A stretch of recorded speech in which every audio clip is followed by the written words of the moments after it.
Hi Taurus, Sun, Moon, Ascendant, or Venus. This is Dane, and I am going to be doing your June 1st to the 15th, 2021 reading for you.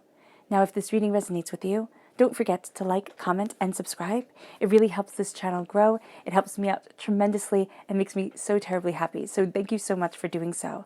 And if you're interested in any of the cards that I'm using, they will be listed and linked in the description box below. Now, before we begin this reading, let us clear the energy space, raising our own energy vibration and releasing any negativity. So take a nice deep breath in, exhaling whenever it feels comfortable for you.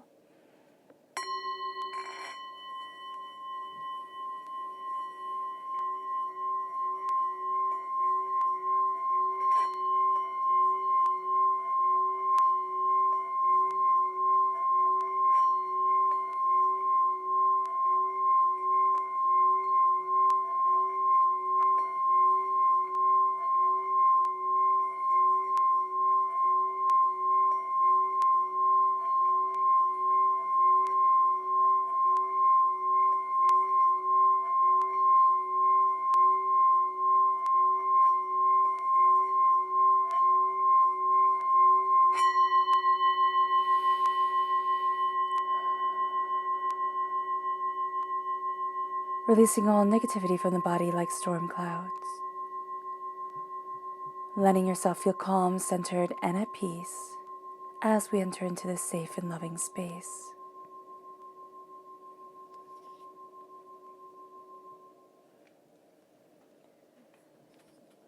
Let's let the bowls sing as we see what the tarot has to say.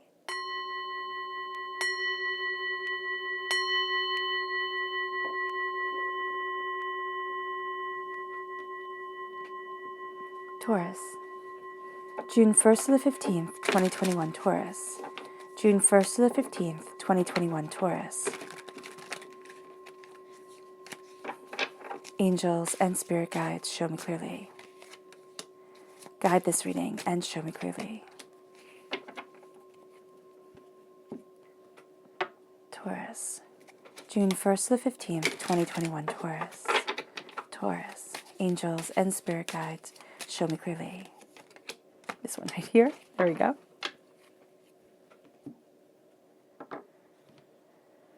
Taurus. June 1st to the 15th, 2021 Taurus. Angels and spirit guides, show me clearly. Guide this reading. And show me clearly, angels.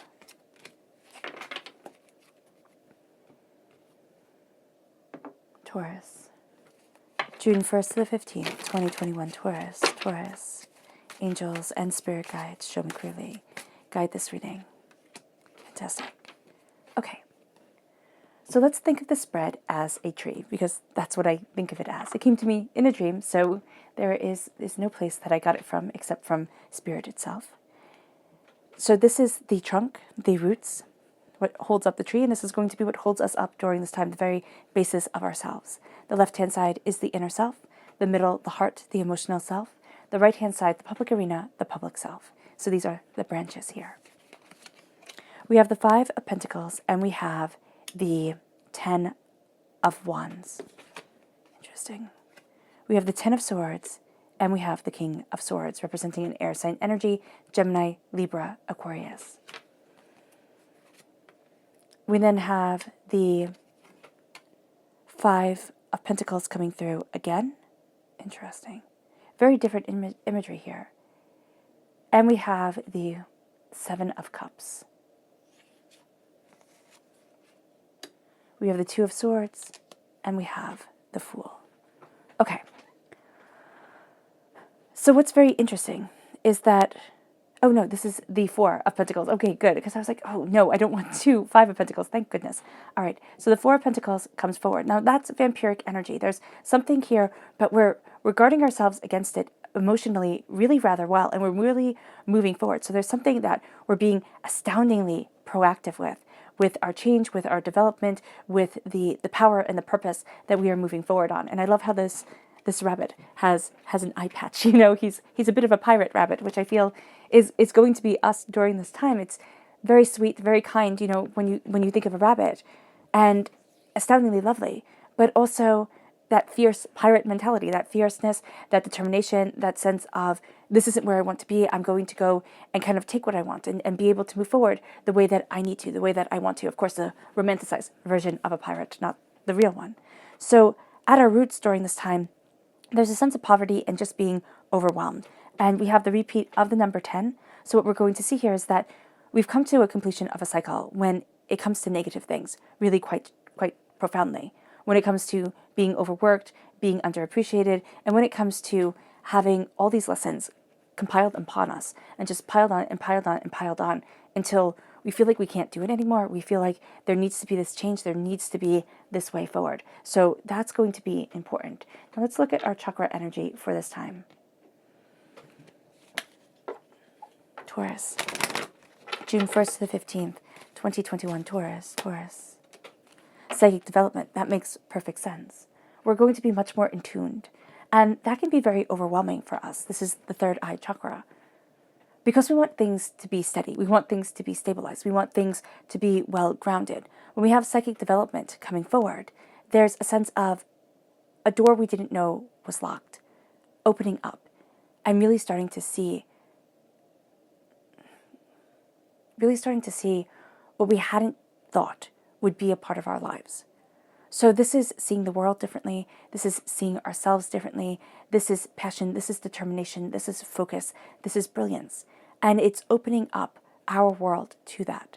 And it's also opening up our world to the guidance of spirit, the sense of I am protected, but there's also a greater knowledge moving me forward. And that's going to be astoundingly beneficial when it comes to our root itself, because we have the pauper's mentality. Now, it can be that we've been through really difficult times in our lives, upsets, being overwhelmed, doubts, fears, angers, negativity, losing it all. We might have lost it all, either recently or, not so recently, but the scar is still there. It leaves a pain and it leaves a fear that I can tell you from experience, it doesn't go away.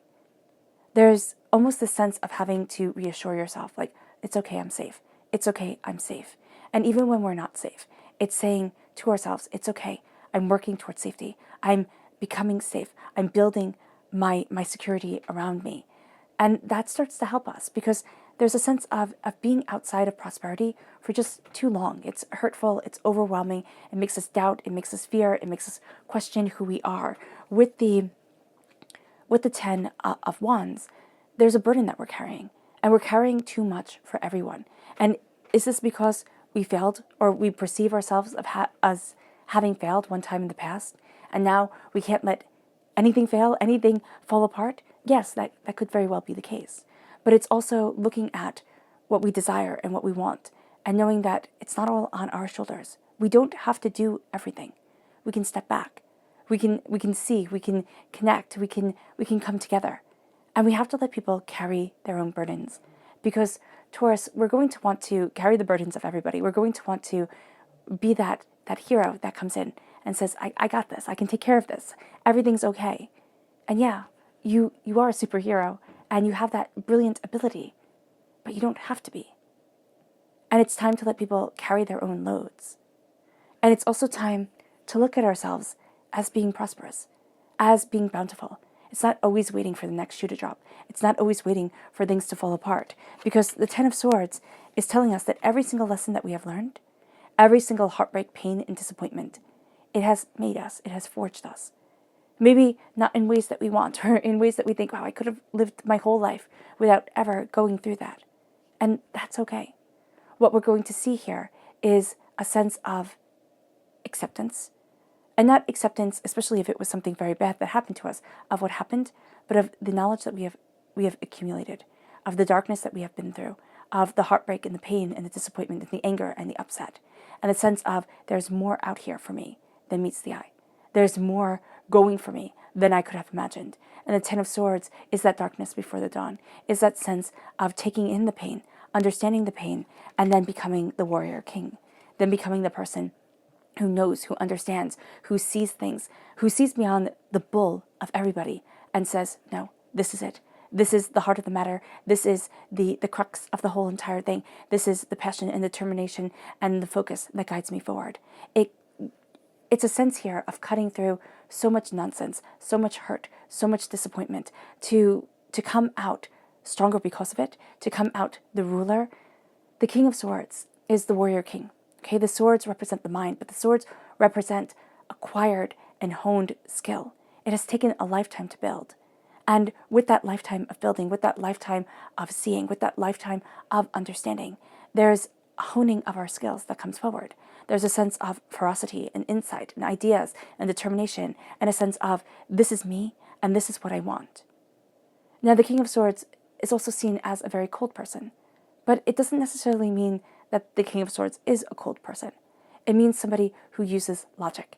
Now, there are times when I see the King of Swords come up in a reading, and it is a person who is using their logic, but it's using their logic. So we're going to be looking at things very logically for us. It's not necessarily going to mean that the person standing next to us understands that logic or sees it the same way. And so they could think that, we're being unfair or unjust, or that we're not bringing to the table what we should be. But what we are bringing to the table is the accumulation of our experiences, of what we have learned and how we have learned it, and the ferocity that we have been through, the heartbreak that we have been through. And it leads us to this place of very much defending the heart, but also in our inner self, having to be very logical with ourselves, saying, you know what, I need to step back. And I need to think not in a reactionary way, but in a way that builds and sustains the power, the abundance, and the bounty for me. It moves us to our emotions saying, I'm done with the vampiric energy. I'm done with being drained. I'm done with being overwhelmed. I'm done with always feeling like if I get to a certain energy point, it just smacks down because I'm always going to have to be fighting. I'm always going to have to be on guard. I'm always going to have to be taking care of myself and 18 million other people. I've been through heartbreak and trauma and hurt and pain, and now where do I stand? Because I don't want to stand here anymore. And that's very much the sense of this reading. It's like, I do not want to stand in the hurt anymore. I do not want to be taking that on. And so the Four of Pentacles here is not being the passive person who's protecting their solar plexus, protecting their chakra points, and saying, I have to hold on. This is saying, I'm gone, I'm out. And that's how we feel during this time. I'm gone, I'm out, I'm done. I can't be doing this anymore, and what is more, I do not want to be. And so I'm moving forward. I'm moving to my dreams, I'm moving to my desires, I'm moving to my hopes, I'm moving to a place where I don't feel drawn all the time. And this is also going to be emotionally, we call this out a lot. It's like, no, I don't want to do this. No, I don't want to be moving there. No, I don't want this. And we might be saying in our heads, well, I'm saying no a lot. Emotionally, to the rest of the world, I'm saying no a lot. It's not that I'm saying no a lot. It's that I'm stating what I want. And I'm letting myself, yes, say no. Say, I don't have to carry that burden. I don't have to do this because I'm moving towards my dreams. And I'm releasing, again, that vampiric energy, that energy that will drain me and drain me and drain me and not let me ever see the joy and the beauty of what I want from life. Our dreams come forward, and our dreams come forward in a very real way, but in also a way that is overwhelming and scary. If our dreams get moved from the recesses of our mind into the arena of existence and into the place where our emotions are invested in them so that they can breathe life into the world, doesn't that make us astoundingly vulnerable? Doesn't that take the dream can be anything to the dream can be what I'm able to produce at that moment? And so here, we're masked as we carry our dreams. And as our dreams get taken away by one person after another, as it quenches what they see within our dream, not what we have created that dream to be. And that's the thing with a dream. And that's the thing with our emotions. When we let it out into the world, it takes on a life of its own. When we let our hopes and our desires come forward, our hopes and our desires, our wishes, and our emotions set a different tempo to the way that we see the world and the way that we see ourselves. And in the public arena, we have the Two of Swords. We're on a different path than the one that we had envisioned. And this path really has us saying, what if? What if I pushed the boundaries? What if I went after what I desired? What if I embraced the fool and said, yeah, I can be foolish. Yes, this can be utterly ridiculous. But this is what I want. This is what I need. This is what I desire. And this is what I'm going for. Come hell or high water, this is what I'm going after. And so we start to embrace, and we start to go after, and we start to hear the guidance, but also see the loyalty of spirit that follows us, of our subconscious self, of our wild self, the part that kind of wants to be reckless, that wants to get on a motorcycle and drive it down the wrong side of the highway at top speed, saying, who cares? Who cares? This is exhilarating. And don't do that, by the way, at all. But just being able to express, just being able to dare, just being able to go. And we always thought there were two roads. There were two ways that we were trapped in, that we were stuck. And now we're going to start to see there's more. And that's why there's a sense here of the King of Swords. That's why there's a sense of everything that I have been fighting, everything that I have been learning, everything that I have failed at. Because a person laying prostrate on the ground with 10 swords in them has failed, has gotten beaten.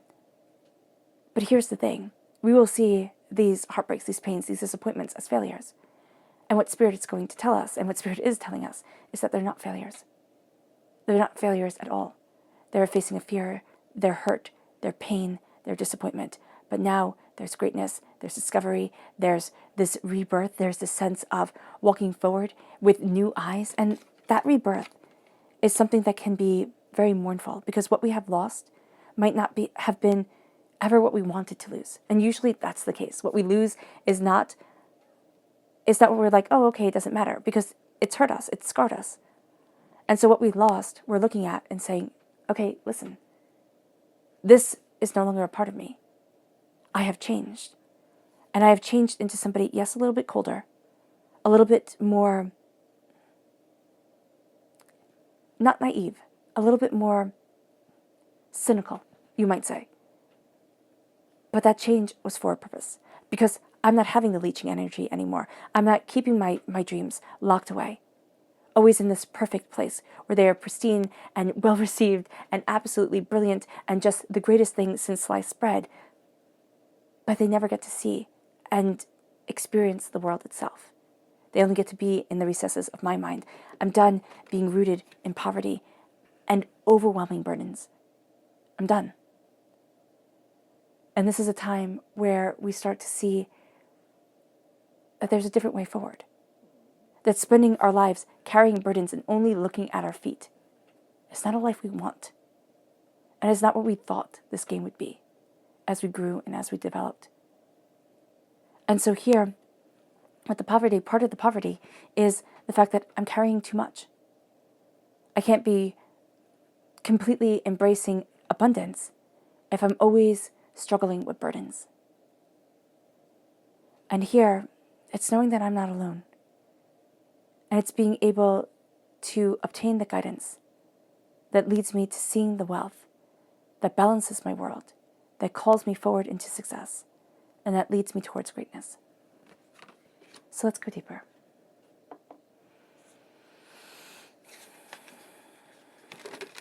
Let's have this. What is the poverty that Taurus is eliminating? What is the poverty that Taurus is eliminating? Angels and spirit guides, show me clearly. Guide this reading and show me clearly. That's it. The Seven of Wands. It's the endless battle. The poverty of endless battle, of one fight after another, after another, after another. It doesn't end. And we might say, well, why is that poverty? Because it's exhaustion. Like, the body cannot heal if we do not sleep. The body cannot heal if we're always fighting. The spirit cannot heal. We cannot focus on our passion and our desire if it's always one fight after another. Be mindful. Be mindful of what you fight for. Be mindful of how you move forward towards your goals. Be mindful of it. Be mindful of who's riling you up just to steal your energy. Ten of Swords. How is Taurus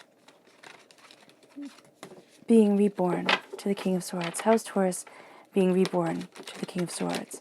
How is Taurus being reborn to the King of Swords? Angels and spirit guides, show me clearly. Guide this reading and show me clearly. Angels. Oh, that's interesting. It's the Eight of Swords. So the inner self, we're in our heads. way too much right now. So that can be very challenging, because everything is our perception, everything is just being really hyper analyzed by us. And so with the Eight of Swords, it's doubt and it's fear and it's chaos, and it's being told no matter which way you move, you're going to be cut. It's all going to fall apart. And because we're not seeing that there's a sword off to the side, we're not seeing that we can step out of this cage. We are in the cage. People spend their whole lives in the Eight of Swords. We know people like this all the time. The people who have dreams and desires, but are too afraid. The people who are seeking, the people who are hoping, the people who are asking, the people who are pushing, but can't. Only to a certain extent. And then they go back to their corner. This is saying here, stop the doubt and the fear. Stop overthinking and do. Jump. See what happens. See what happens if you just jump, if you just go for it. That's what makes you into the King of Swords. Nobody... Okay, now you can state that, okay, you're born king. But back before, you weren't simply born king. King wasn't through a bloodline. You fought to become king. There were different ways of becoming king. And no king achieved their throne, took their throne, if they were constantly stopped and riddled by doubt. That is how kings fall. That is not how kings are made. And that's going to be something here. That's how we were reborn. We step out of the cage. We step out of the overthinking, overanalyzing, have to be perfect, have to know everything first. And we just go. We just jump and see what happens. What is the dream that Taurus needs to bring to the forefront? What is the dream that Taurus needs to bring to the forefront? Angels and spirit guides, show me clearly. Guide this reading and show me clearly. The Eight of Wands. It's change. It's going. It's developing. It's saying, this is the passion of my heart. And it's coming out of the heart here. This is the passion of my heart. This is the beauty of my soul. This is what I desire. This is what I need. That's it. I'm going for it. That's it. I'm after it. That's it. It's changing time. That's a dream that's coming to the forefront of our lives and of ourselves. And that's what's confronting the vampiric energy, is that it's time for change. And we feel that. We feel that as we feel the call of spring or the call of fall in our bones and in ourselves. That change that will bring something momentous, bring something astoundingly powerful. We see that and it brings us forward. What is the journey that Taurus needs to be embracing? What is the journey that Taurus needs to be embracing? Angels and spirit guides, show me clearly. Guide this reading and show me clearly. The Nine of Swords.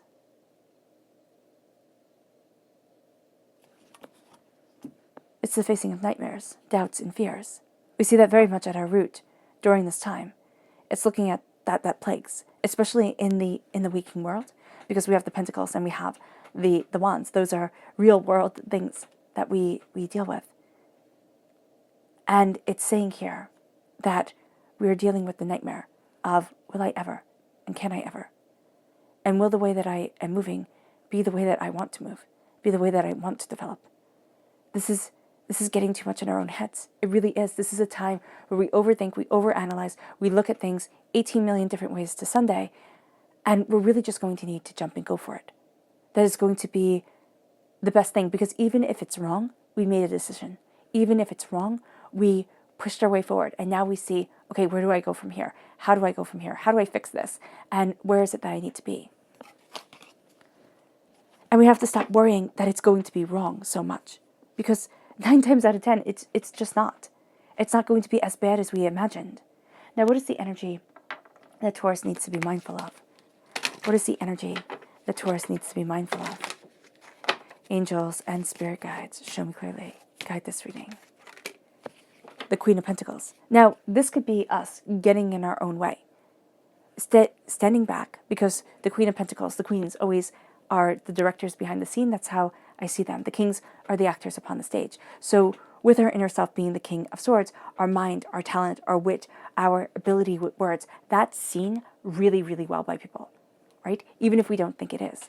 The Queen of Pentacles is us stepping back and looking at prosperity, looking at abundance, and not seeing where it correlates to us, and not seeing how we can move forward towards it. We get in our own way. We are going to trip ourselves up because we're going to be thinking too much about it.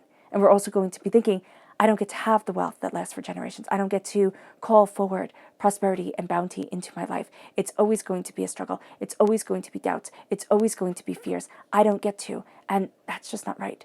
We get to. We get to express. We get to be. We get to live in jubilance, if not, constant discovery. And there's something wonderful about that. And you have that rabbit again in the background right here saying, let's be the pirate rabbit. Let's go and investigate and just break down barriers and take on something wonderful. Our subconscious message for this time when it comes to our chakra energy is communication. This is the third chakra. Communicating with ourselves, communicating with what we desire, communicating with hopes and dreams, but also knowing that we're communicating on multifaceted different levels. So when we think, oh, this person said this, we have to make sure that we're stepping back and we're not just reading their energy. We're not just reading the frustration that they're bringing because of life in general. And we have to make sure that it's applicable to the conversation that we're having, the communication that we're getting. And that can be tricky, but it's going to be highly beneficial to us. The subconscious energy that we should be mindful of is the Prince of Pentacles. Once again, what are we fighting for? What are we fighting for? And what is intrinsically important for us? And how is that getting in our way? How are we overthinking, overanalyzing, over-preparing for things? The subconscious message when it comes to the public arena is the Prince of Wands. Ideas, understanding, passion, determination. How do I move forward in this world? And where is it that I want to be? It's questions being asked. It's discoveries being had. It's a sense of there's more here. There's more here than meets the eye. And it's not being afraid to ask questions. It's not being afraid, or if you don't want to ask questions, to search, to discover, to dive deeper. Even if you think, oh my gosh, people would laugh if they figured it out. Who cares? We're opening up doors. We're pushing our way forward. Instinctually, we're being led towards more. It leads us to our subconscious emotional message, which is the Three of Swords. It's facing the heartbreak and the pain and the disappointment. Everything that has gone wrong. The loves that should have lasted. The people who should still be here. The sense of beauty and commitment that fell apart. It's mourning. It's mourning the losses of the careers that weren't and the hopes that will never be or will not be exactly the way that we envisioned. Because once we mourn, we open up a door that we're not expecting. And we move ourselves forward to a power that is profound because we have taken the pain and we have pulled it out of ourselves. And now it is the weapon that we use. And as the King of Swords, we are profoundly skilled at weapons, at swordplay, at deadly combat. It moves us to our subconscious inner self, which is the Page of Pentacles. We are the student of this time of our prosperity. It comes through our mind. It comes through our questions. It comes through the pain and the hurt and the disappointment that we have been through. But we are the student and we are developing. It brings us to our subconscious rooted self. And that's the Four of Wands. After all this pain, disappointment, hardship, despair, now there is time, and subconsciously there is the greatest desire for love, for joy, for celebration, for dancing and laughter. New opportunities come your way, Taurus. They're not the way that you expect, and they come through, it seems like, the darkest roads. But they light up the heart, and they embrace the soul. All right, Taurus, I hope this reading has resonated with you. I wish you nothing but light, love, peace, and happiness. May harmony always be with you. I am sending loving, healing energy to each and every one of you. I love you all and stay safe. Let's end this reading with a meditation, a clearing away of negative energy, a raising of our positive energy as we moved to surprise brilliance, surprise guidance. So take a nice deep breath in, exhaling whenever it feels comfortable for you.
May you move forward in peace and in harmony, Taurus.